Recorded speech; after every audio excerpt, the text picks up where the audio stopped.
everybody, welcome to ANT 101. I am Dr. Marcio, also known as Dr. M, and I'm going to be your tour guide for this semester of biological anthropology.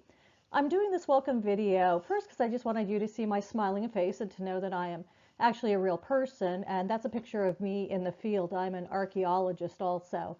But I wanted to point out some important things from the syllabus. You will be going through the syllabus for your syllabus quiz, but I thought I would try and just reinforce them a little bit.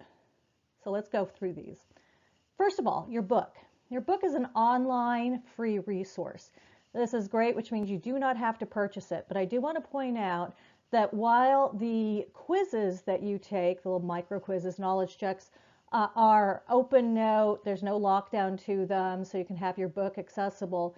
When you do the midterm and the final, there will be a respondus lockdown, which means you cannot use digital copies of anything. So you will need to have hard copies of notes or your textbook. So if you're more comfortable having a hard copy with you, I would suggest you purchase one either at the bookstore or through Amazon. Lab packets. I would highly recommend you get on buying your lab packet. You're not going to need it till I believe chapter 3, but if they run out of them, it takes them a few days to put them together, and so you don't want to find yourself in a bind of not being able to access the material. You can get this stuff on your own, but it's a lot more expensive, especially like if you have to buy a PTC strips. You'd have to buy an entire pack of them rather than just the one that's in the lab packet. So really do buy that lab packet. Few things that are coming up. You've got an extra credit, optional extra credit assignment due tomorrow, Tuesday. Then Forum 1 is mandatory. It's due on Wednesday. There are no late submissions of forums, so it will close Wednesday night at 11:59 p.m. It's a simple introduction. Get in there, get it done. Then you have your syllabus quiz on Thursday.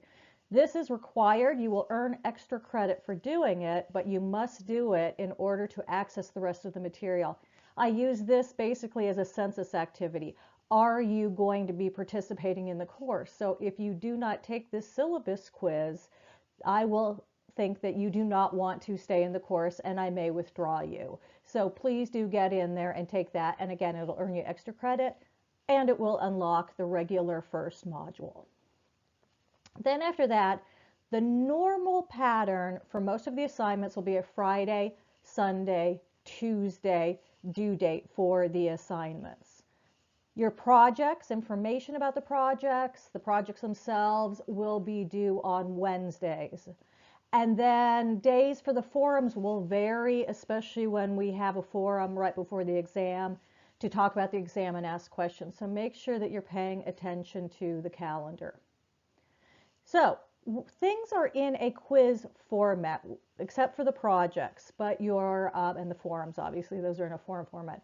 But your critical thinking questions, your labs, and obviously the little quizzes are in a quiz format. Now what this means, and I have a late submission window of 1 day. So since they're in a quiz format, you can go in, you can start them, you can leave them and come back as long as you don't hit submit. But once you are ready to submit, make sure you do submit. Otherwise, it will stay open until the late submission window closes, and then you will get charged late submission penalties. So be on top of that. You also can earn extra credit for turning things in early. So make sure that you get it submitted on time.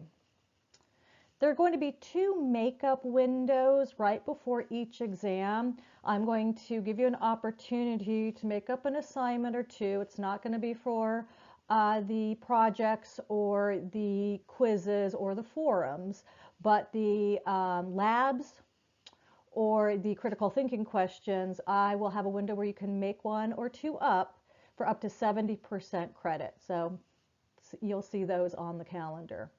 I'm also going to have a makeup exam after the final exam. So the 2 purposes to this. If you missed one of the exams or if you blew it and want to try for a higher grade, there will be a makeup exam. The difference is that the midterm is over the first part of the class, the final is over the second part of the class, but the makeup exam will be cumulative. It will be over the entire class. but that option will be available to you so that you're not completely out of luck if you happen to, again, either miss it, you just completely forgot about it, or you just blew it and want to try for a higher grade. All right, so those are some of the things I wanted to point out to you. Again, you will go through the syllabus more thoroughly for your syllabus quiz. But if you have any questions, need any help with anything, I am always happy to reach out. We can arrange a time to meet. I don't have set office hours. I am an adjunct for Cochise, so I don't have set office hours. But that means, if we need to meet on a weekend or in the evening, we can see if we can make that work. So hope you enjoy the material and look forward to working with you.